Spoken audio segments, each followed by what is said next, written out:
বর্তমান সময়ে ছোট থেকে বড় সবারই কিছু কমন সমস্যা দেখা যায়, সেটি হচ্ছে তাদের ব্যাক পেইন হয়ে থাকে। কেউ কেউ কমপ্লেন করে থাকে যে তাদের জয়েন্টে ব্যথা হচ্ছে। কারো কারো ক্ষেত্রে কিন্তু শোনা যায় যে কোনো ধরনের কাজ করতে যেয়ে তাদের স্বাভাবিক জীবনযাত্রা কিন্তু ব্যাহত হচ্ছে শুধুমাত্র ওই হাড়ের পেইনের কারণে। আজ আমরা এই হাড়ের বিভিন্ন ধরনের পেইন বা জয়েন্টের পেইন বা লিগামেন্টের ইনজুরি নিয়ে বিস্তারিত আলোচনা করার চেষ্টা করব। আমাদের আজকের আলোচ্য বিষয় হচ্ছে জয়েন্ট, বোন ও মাসল পেইনের সঠিক ব্যবস্থাপনা। সুপ্রিয় দর্শক, আপনাদের সবাইকে আমন্ত্রণ জানাচ্ছি আর টিভির চিকিৎসা বিষয়ক নিয়মিত আয়োজন Medi Cafe powered by নেভিয়ান life সায়েন্সে। আপনাদের সাথে আছে আমি নুসরাত দীপা। দর্শক, আজকের গুরুত্বপূর্ণ বিষয়টি নিয়ে কথা বলার জন্য আজ আমাদের সঙ্গে স্টুডিওতে রয়েছেন professor doctor GM. Jahangir Hossain, professor, department of orthopaedic surgery, national institute of traumatology and orthopaedic rehabilitation.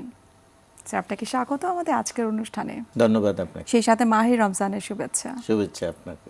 Sir, এখন যেহেতু রমজান মাস চলছে, সাধারণত দেখা যায় যে রমজান মাসে তো আমাদের যেহেতু জীবনযাত্রার একটু পরিবর্তন হয়, আমাদের খাবার দাবার কিছুটা পরিবর্তন হয়ে থাকে।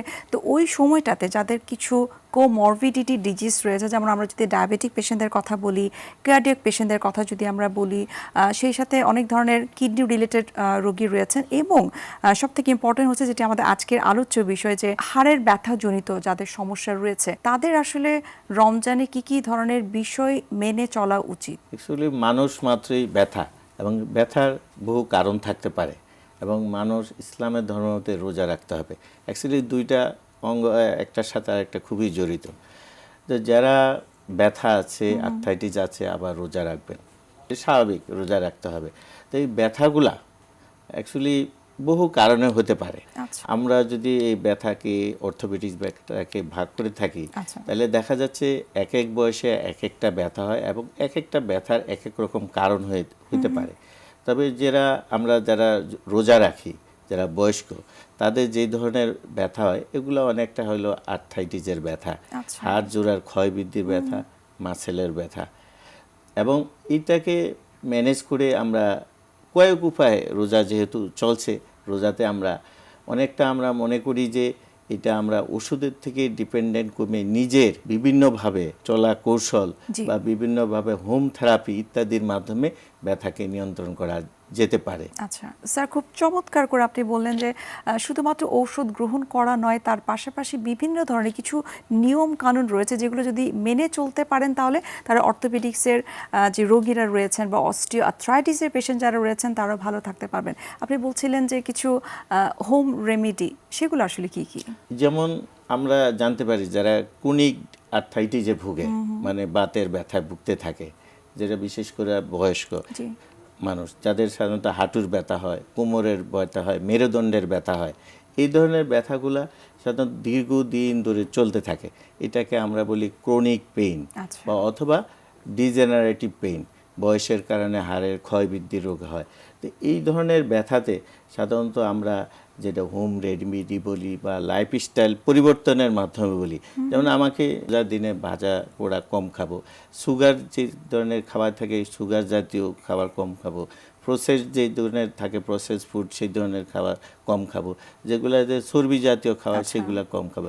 মানে এই ধরনের খাবারগুলায় দেখা যাচ্ছে যে আপনাকে যে কোনো জয়েন্টের অথবা মাসেলের অথবা লিগামেন্টসের প্রদাহ বাড়ায়। সুতরাং আমি যদি এগুলাকে অ্যাভয়েড করতে পারি, বাদ দিতে পারি, তাহলে আমার ব্যথা কমে যায়। এখন আপনি হয়তো বলবেন তাহলে আমরা কি খাবো, সেটাও একটা আছে।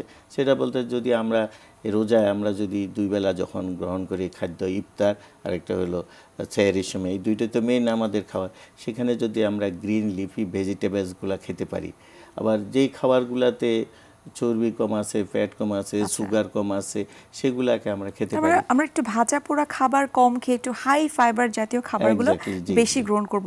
আরেকটা বিষয় স্যার জানতে চাই, যাদের আর্থ্রাইটিস রয়েছে, আমরা যতটুকু জানি যে তাদেরকে পিউরিন সমৃদ্ধ খাবার একটু অ্যাভয়েড করতে হয়, যেটা ইউরিক অ্যাসিডে কনভার্ট হয় আমাদের বডিতে, যে সেই ব্যাপারে একটু জানতে চাই। এটা আপনি গুরুত্বপূর্ণ একটা প্রশ্ন রাইজ করছেন, যে পিউরিন বা ইউরিক অ্যাসিড। দেখা যাচ্ছে এই যাদের শরীরে এই ধরনের গাউট, যেটাকে আমরা বলি এই লেভেল ইউরিক অ্যাসিড বেড়ে গেলে গাউটি আর্থ্রাইটিস বলি, সে যে জয়েন্টে তা না, সে ইভেন মাসেলে ব্যথা করে, লিগামেন্টসে, টেন্ডনে, কিছু কিছু রুগীরা আসে যে বলে যে বুকে চাপ দেয়া, কিন্তু আপনি করে দেখবেন টেস্টকে ইউরিক অ্যাসিড লেভেল বেড়ে গেছে। কিছু কিছু মোস্টলি আমরা দেখি যে পায়ের বুড়ো আঙ্গুলে ব্যথা, হাঁটুতে ব্যথা, এটা হলো ইউরিক অ্যাসিডের জন্য বেশি ব্যথা হয়ে থাকে। এবং এই ইউরিক অ্যাসিডের যে খাবারগুলা সেগুলো আমরা যদি বাদ দিতে পারি, লাইক যেমন আমরা বলি সিম আছে, বরবটি আছে, মটরশুঁটি, পুঁই শাক, বাঁধাকপি, ফুলকপি ইত্যাদি। আর যদি মাংসের কথা চিন্তা করেন হলো লাল মাংস, এক কথায় রেড মিটের কথা বলা হয়, যে কোনো ধরনের ডাল, আপনার ইউরিক অ্যাসিড লেভেল বেড়ে যায়। তো এই ইউরিক অ্যাসিডটা এগুলো যদি এই খাবারটা আমরা অ্যাভয়েড করি তাহলে আমার লেভেল থাকবে না। কিন্তু কিছু রোগী আছে যাদের জেনেটিক্যালি ইউরিক অ্যাসিড বেশি থাকে, তাদের কিন্তু আর্থ্রাইটিস, তাদের সেই ক্ষেত্রে হয়তো তাকে ওষুধ খেতে হবে প্লাস ডায়েটটাকে নিয়ন্ত্রণ রাখতে হবে। আবার কেউ আছে শরীরে যাদের কিডনি রোগী আছে, ক্রনিক ডায়ালিসিস থাকে, তাদের ইউরিক অ্যাসিড লেভেল বেড়ে যায়। এই জন্য খাদ্য প্লাস তাদের ইউরিক অ্যাসিড, কিডনির চিকিৎসা নিলে লেভেলটা কমে আসবে। আপনি খুব চমৎকার করে স্যার বললেন যে আসলে ঔষধ গ্রহণই শুধুমাত্র একমাত্র সমাধান নয়, তার পাশাপাশি সঠিকভাবে খাদ্যটাকে নির্বাচন করা এবং যেমনটা আপনি বলছিলেন যে ইফতার থেকে সেহরি পর্যন্ত খাবারটাকে খুব চমৎকার করে ডিস্ট্রিবিউশন, সুষমভাবে খাবার গ্রহণ করা। এবং আপনি ফিজিক্যাল অ্যাক্টিভিটিসের কথা বলছিলেন, আর্থ্রাইটিস যাদের রয়েছে তাদের জন্য ফিজিক্যাল অ্যাক্টিভিটিস বা যে কোনো ধরনের যে হাঁটা চলা এক্সারসাইজ, এটি আসলে কতটুকু গুরুত্বপূর্ণ? এভাবে আর্থ্রাইটিস বা নিয়ে বা রোজায় কিভাবে চলতে, এর মধ্যে একটা হলো যে আমি বললাম যে খাদ্যদ্রব্য, এছাড়া নিয়ন্ত্রণ করা, তার মধ্যে ইম্পর্টেন্ট আরেকটা হলো এক্সারসাইজ। যেমন রোজার মধ্যে আমরা বলতে পারেন যে আমি কিভাবে এক্সারসাইজ করব। হ্যাঁ, আমরা করতে পারি যারা আর্থ্রাইটিসে ভুগতে পারে, আবার যাদের আর্থ্রাইটিস হয় না তাদের ভিন্ন ভিন্ন ধরনের এক্সারসাইজ। যেমন যাদের আর্থ্রাইটিস আছে প্লাস রোজা রাখছে, তারা ইফতারের পরে যেমন হালকা ইফতার বা একটা টাইমে যখন স্টোমাকটা মোটামুটি 50% এমটি খালি হয়ে গেল, পাকস্থলীটা, তখন তাদের জন্য যে এক্সারসাইজগুলো দুইটা কাজ করবে, শরীরের বাতের ব্যথাও কমবে, প্রদাহও কমবে। যেমন সে ওয়াকিং হইতে পারে, মাইল্ড ওয়াকিং বা জগিংয়ের টাইপ করতে পারে, সে যদি স্কিপিং করতে পারে, আমরা বলি যে ঘরে যে হুপিং, মানে এক পায়ে দাঁড়িয়ে থাকবে আবার এক পায়ে হাঁটবে, এটা হলো হুপিং টাইপ। আবার এইদিকে দুলবে এইদিকে দুলবে, এইটাকে আমরা বলি যে টুইস্টিং টাইপের একটা মুভমেন্ট করবে। তাহলে এই ধরনের মুভমেন্টে যেটা ইম্প্যাক্ট নাই, মানে শরীর জয়েন্টের উপর বা মাসেলের উপর ইম্প্যাক্ট নাই, এইটা ধরনের এক্সারসাইজে সে কিন্তু তার বাতের ব্যথাও করতে পারবে, শরীরকে নিয়ন্ত্রণে রাখতে হবে। যাদের ওভার ওয়েট থাকে তাদের ওভার ওয়েটটাকে কন্ট্রোলে নিয়ন্ত্রণ রাখতে হবে। আবার ধরেন যে সে হাঁটতে গেছে, আমি রোজা আছি বা আমি ইফতারের পরে ব্যায়াম করছি, আমার হাঁটুতে ব্যথা, বেশ আর্থ্রাইটিস, সেক্ষেত্রে নি সাপোর্ট নিয়ে ব্যবহার করতে পারে। বা যে আছে রোজা রাখলো আর্থ্রাইটিস, হাঁটতে পারছে কম, সে এটা স্টিক ব্যবহার করতে পারে। এই ধরনের সাপোর্টিভ ব্রেস নিতে হবে। তারপরে ডায়েট কন্ট্রোল করবে, ওজন নিয়ন্ত্রণে রাখতে হবে। আর যাদের মনে করেন যে আছে কিছু অভ্যাস থাকে স্মোকিং, আবার যাদের অ্যালকোহলিক অভ্যাস থাকে, এই জিনিসটাকেও অ্যাভয়েড করতে হবে রোজা, তাহলে তার জয়েন্টে ভালো থাকবে, আর্থ্রাইটিস কমবে, রোজাও রাখতে পারবে। আচ্ছা স্যার, এই জয়েন্ট রিলেটেড ব্যথা নিয়ে আরো বিস্তারিত আপনার কাছ থেকে জানার চেষ্টা করব। একটা বিরতির সময় হয়ে গেছে, আমরা বিরতি নিচ্ছি। সুপ্রিয় দর্শক, আপনারা দেখছেন RTV চিকিৎসা বিষয়ক নিয়মিত আয়োজন মেডি ক্যাফে পাওয়ার্ড বাই নেভিয়ান হেলথ সায়েন্স, এই অনুষ্ঠানটি নিয়ে নিচ্ছি আমরা ছোট্ট একটা বিরতি, আমাদের সঙ্গেই থাকুন।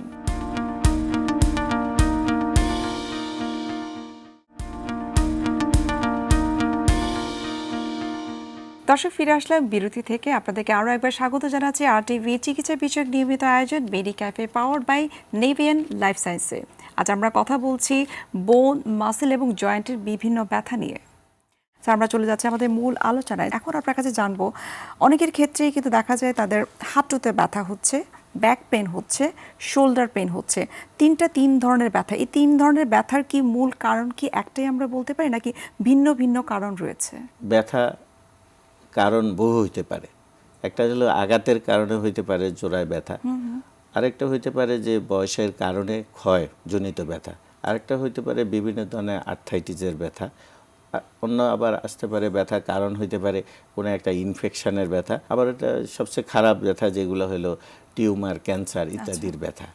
তো এখন আমরা বুঝতে হবে, যদি একটা ইয়াং পেশেন্ট আসে আমার কাছে যে আমি পড়ে গেছি অথবা খেলতে গিয়ে আমি আঘাত পাইছি, হাঁটুতে ব্যথা, তাহলে আমি ইজি তাকে দেখে তার কথা শুনলাম এবং তাকে প্রয়োজনে এক্সরে এমআরআই করে রোগটা সহজে ডায়াগনোসিস করে ফেললাম যে তার কী ধরনের ব্যথা হতে পারে।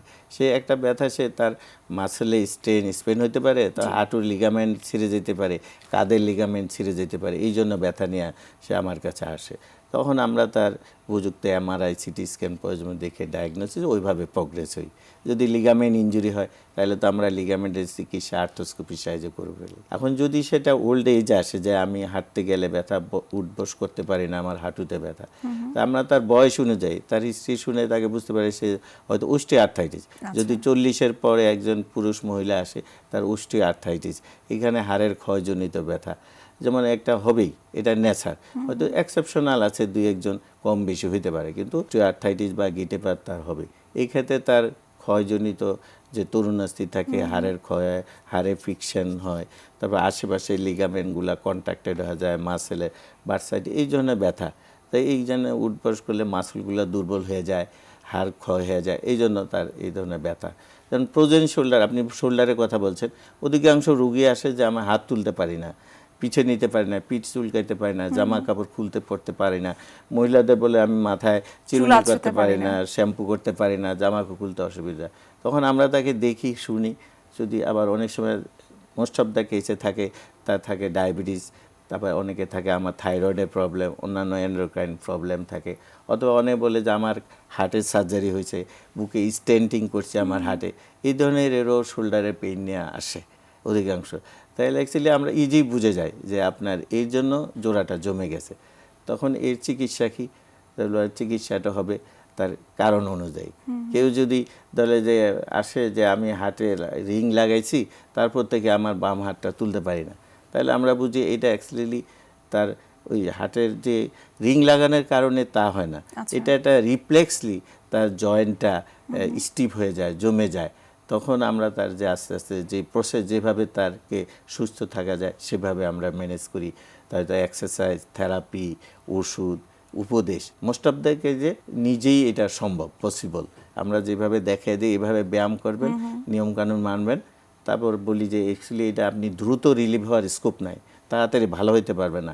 একটা ফ্রোজেন শোল্ডার ভালো হইতে 6 থেকে 9 মাস, ইভেন 1-1.5 বছরে লেগে যায় ভালো হইতে। আপনার কাছে আমার প্রশ্ন যে অনেকে কিন্তু দেখা যায় যে ডাক্তারের পরামর্শ ছাড়াই, আমাদের বাংলাদেশের প্রেক্ষাপটে আমরা কিন্তু দেখেছি যে অনেকে কিন্তু ব্যথা নিরাময়ের জন্য বিভিন্ন ধরনের তেল মাসাজ করে থাকে, যেগুলোকে আমরা বলে থাকি যে আয়ুর্বেদিক বা ভেষজ।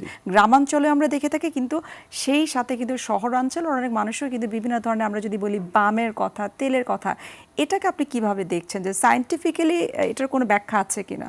না, অ্যাকচুয়ালি আপনি এটা খুব কমন সিনারিওর কথা বলছেন। This is common. আমাদের কাছে রুগী আসে যে বিভিন্ন ধরনের মালিশ করে, প্রলেপ দেয়, তো এটা যে কিছু না কিছু হেল্প করে, অবশ্যই হেল্প করে, না হলে রুগীরা লাগাইতো না। আগের যুগে কবিরাজি করে হাড় ভেঙে গেছে লতা পাতা বেঁধে দেয়, কিছুটা কমে, ব্যথা কমে, কিন্তু অ্যাকচুয়ালি এর লং ইফেক্ট, যে মালিশ করলা, বিভিন্ন ধরনের লতা পাতা বা হার্বাল ইত্যাদি, লং ইফেক্ট, সাময়িক তার ব্যথা কমে, কিন্তু লং ইফেক্ট টাইমে, লং টাইমে এর রেজাল্টটা খারাপ। কারণটা কি? একে তো জোরে জমে আছে, শক্ত হয়ে গেছে, মাসেল তার লিগামেন্টসগুলো কোনো কাজ করতেছে না, নড়াচড়া করতে পারছে না। তো এগুলো মালিশ করলে কি হয়? মালিশ করলে আরও শক্ত হয়ে যায়, আরও গভীর শক্ত হয়ে আরও পার্মানেন্টলি মাসেলগুলোকে দুর্বল করে ফেলে, হাড়ের ভিতরের ক্যালসিয়াম কমে যায়। এখন আমরাও অনেক সময় বলি, আমরা যেমন ফার্মাসিউটিক্যালস কোম্পানির লোকাল জেল আছে ব্যথা কমার নাশক, সেটাও তো আমরা অ্যাডভাইস করি, কিন্তু আমাদের অ্যাপ্লিকেশানটা আলাদা, যে আপনি জোড়াটাকে নড়াচড়াও করবেন, কিন্তু এটা হালকাভাবে লাগাইতে হবে, কোনো মাসাজ করা যাবে না। মাসাজ করা মাত্রই মাসেলগুলা স্টিফ হয়ে যায়, জমে যায়, শক্ত হয়ে যায়, ইভেন দেখা যাচ্ছে লোহার মতো, কাঠের মতো শক্ত হয়ে যায়। সুতরাং অ্যাপ্লিকেশানটা ডিফারেন্ট, উপদেশটা ডিফারেন্ট, এর সাথে সাথে কী করতে হবে, এটার সাথে ওদের আমাদের পার্থক্য। অসংখ্য ধন্যবাদ স্যার। আপনি বলছিলেন যে ওজন বৃদ্ধি, ওবেসিটি বা ওভারওয়েটের কারণে কিন্তু অনেকের ব্যাক পেইন বা শোল্ডার পেইন, ডিজেনারেটিভ ডিজিজ অনেক সময় হয়ে থাকে। এই সম্পর্কে আপনারা একটু পরামর্শ জানতে চাই তাদের প্রতি। আচ্ছা, অধিকাংশ যাদের ওজন বেশি, এদের দ্রুত আর্লি এইজে, ধরেন আর্থ্রাইটিস যদি আমি পুরুষের ক্ষেত্রে মনে করি, তাহলে 40 বছর অ্যারাউন্ডে শুরু হয়, আর ইন কেস অফ ফিমেল যারা মহিলা, তাদের 32-33 শুরু হয়ে যায়। তবে যাদের একটু ওয়েট বেশি হয় তাদের এই আর্থ্রাইটিসগুলো বেশি হয়। তো এখন যেমন আমরা হিসাবে দেখি যে যখন আমি যদি আমার যে পরিমাণ ওজন, আমি যখন এই সমান লেভেলে হাঁটি, আমার 1.5 গুণ ওজন আমার এক হাঁটু দিয়ে পাস করে। তা আমার যদি 10 কেজি হয়, 15 কেজি আমার হাঁটুর উপর যায়। যখন আমি সিঁড়ি ভাঙি তাহলে এইটা থেকে 5 গুণ যায়, 5 গুণ আমার যে ওজন আছে 5 গুণ। আর যখন আমি নিচে বসি আমার শরীরের 8 গুণ ওজন আমার হাঁটুর উপর দিয়ে যায়। সুতরাং এই জন্য আমাদের যাদের আর্থ্রাইটিস বা বয়স বাড়তে থাকে তখন আমরা বলি যে ওয়েট রিডাকশান, মানে আমরা ওজন কমানো, লাইফস্টাইল চেঞ্জ করা। আপনি বেশিক্ষণ বসা দান অবস্থায় থাকবেন না, সিঁড়ি ভাঙবেন কম, সমান লেভেলে হাঁটাহাঁটি করবেন, শরীর ওজন নিয়ন্ত্রণ করবেন, খাদ্যদ্রব্য নিয়ন্ত্রণ করবেন এবং যেটা হালকা এক্সারসাইজ আছে সেগুলো করে যাবেন। ওজন আর্থ্রাইটিসের কাছে না, এবং যে কোনো আর্থ্রাইটিসের উপর ওজনের, শরীরের ওজনের বিরাট একটা ইম্প্যাক্ট থাকে। এবং আপনি যে বিষয়গুলোর কথা বললেন, যেমন সঠিক খাদ্য বা রেগুলার ফিজিক্যাল অ্যাক্টিভিটিসে থাকা, এগুলো শুধুমাত্র যে আসলে আর্থ্রাইটিসের ব্যথাকেই মুক্ত করবে তা কিন্তু নয়, বিভিন্ন ধরনের ডিজিজকেও কিন্তু প্রিভেন্ট করার জন্য কাজ করে থাকে। জি স্যার, আপনার কাছে এখন জানবো, অনেকে কিন্তু কমপ্লেন করে থাকে যে সকালবেলায় ঘুম থেকে ওঠার পরে মর্নিং স্টিফনেসটা থাকে, এটা সম্পর্কে একটু জানবো। আচ্ছা, মর্নিং স্টিফনেস হলো বিশেষ করে হাতের আঙ্গুলগুলা বা পিছনটা ধরে আছে। মানে অনেকে বলে যে আমি তো হাত খুলতে পারি না, আঙ্গুল সোজা করতে পারি না, ভাঁজ করতে অসুবিধা হয়, পায়ের আঙ্গুল পায়ে ভর দিতে পারি না। অ্যাকচুয়ালি এই মর্নিং স্টিফনেস বা অনেকক্ষণ বসে থাকা, অনেকক্ষণ রেস্টে থাকার পরে যে ইয়েটা হয়, জমে যাওয়া বা স্টিফনেস হয়, এটা কমন অনেক কারণ হতে পারে। যেমন যারা অস্টিওআর্থ্রাইটিস হয় হিটে বাত বয়সের কারণে, সেক্ষেত্রে মর্নিংয়ের পরে দেখা যাচ্ছে হাফ অ্যান আওয়ার এই ধরনের 30 মিনিটসের মতো এই ধরনের জমে যাওয়া থাকে। তারপরে নড়াচড়া করলে বা হট কম্প্রেশন দিলে, একটু মুভমেন্ট করলে আস্তে আস্তে কমে যায়। কিন্তু কিছু কিছু আমাদের রোগ আছে, বিশেষ করে যারা রেমাটয়েড আর্থ্রাইটিস, অ্যাঙ্কাইলোজিং স্পন্ডোলাইটিস, সোরিয়াটিক আর্থ্রাইটিসে ভুগে বা অ্যাসিলি সিস্টেমিক লুপাস ইরাইথোমাটাস আর্থ্রাইটিস বলি, এই ধরনের ক্ষেত্রে এরা দেখা যায় 1 ঘন্টার বেশি সকালবেলা স্টিফনেস থাকে, মর্নিং স্টিফনেস এগুলো থাকে। তারপরে এদের আস্তে আস্তে কমে আসে। আবার কিছু আবার দেখা যাচ্ছে এই কোনো রোগ নাই, যারা মনে করেন হরমোন থাইরয়েডের প্রবলেম হলো, যারা ডায়াবেটিসের রোগ, যারা বিভিন্ন ভাস্কুলার রোগ, নিউরোলজিক্যাল রোগে ভুগে, তাদেরও কিন্তু মর্নিং জমে থাকে, স্টিফনেস থাকে। কেন রাত্রেবেলা লং টাইম একটা ইনঅ্যাক্টিভিটি থাকে। এই জন্যই আমরা বলি থাকি যত মোবিলিটি অর্থাৎ যত নড়াচড়া করা যায় আপনাকে, ততই আপনার জয়েন্টগুলা ভালো থাকবে। অর্থাৎ এক কথা আমরা বলতে পারি যে মাসেল স্ট্রেংথ ধরে রাখাটা অনেক বেশি গুরুত্বপূর্ণ। স্যার, এখন আপনার কাছে একটু জানবো যে যাদের অর্থোপেডিক বিভিন্ন ধরনের পেইন রয়েছে, আপনি অনেক ধরনের পেইন, জয়েন্ট পেইন, লিগামেন্ট ইনজুরির কথা আপনি বলছিলেন, সব কিছুর পরে দেখা যায় যে ওষুধ গ্রহণ তো করছে, কিন্তু অনেক ক্ষেত্রে কিন্তু দেখা যায় যে ডাক্তাররা কিন্তু সার্জারির কথা বলছে। সার্জারি ছাড়া কি অর্থোপেডিক পেইন ম্যানেজমেন্ট করা কি সম্ভব কিনা? খুবই গুরুত্বপূর্ণ, যে সব কিছুর পেইনের বা রোগের যে সার্জারি লাগবে তা না। আমি যদি মনে করি, যেমন আমি যদি শোল্ডারের কথা বলি আপনাকে, শোল্ডারে যত কম প্রবলেম হয়, অনেক অসংখ্য প্রবলেম রোগ, এর মধ্যে 20%-এরও সার্জারি লাগে না, বাকি 80%ই কনজারভেটিভ বা মেডিকেল চিকিৎসা বা নিয়মকানুন মেনে lifestyle modification, change, food and নিউট্রিশনে চেঞ্জ হয়ে যায়, ভালো হয়ে যায়। শুধুমাত্র এটা আপনাকে জানতে হবে, উপদেশ মানতে হবে, কনসালটেশন চিকিৎসকের বা যে এই বিষয়ে অভিজ্ঞ তার উপদেশ নিতে হবে, তাহলে সব কিছুই সেরে যাবে। আমরা অনুষ্ঠানের একেবারে শেষ পর্যায়ে, আপনাকে অসংখ্য ধন্যবাদ এত গুরুত্বপূর্ণ কিছু তথ্য আমাদেরকে দেওয়ার জন্য। আপনাকে ধন্যবাদ, যারা অনুষ্ঠানটি দেখবে তাদের অসংখ্য ধন্যবাদ। দর্শক, আপনারা দেখছিলেন RTV চিকিৎসা বিষয়ক নিয়মিত আয়োজন মেডিক্যাফে, পাওয়ার্ড বাই নেভিয়ান লাইফ সায়েন্স অনুষ্ঠানটি আজ এখানে শেষ করছি। দেখা হবে আবারও আপনাদের সঙ্গে আগামী পর্বে। সে পর্যন্ত আপনারা সবাই ভালো থাকুন, সুস্থ থাকুন। আল্লাহ হাফেজ।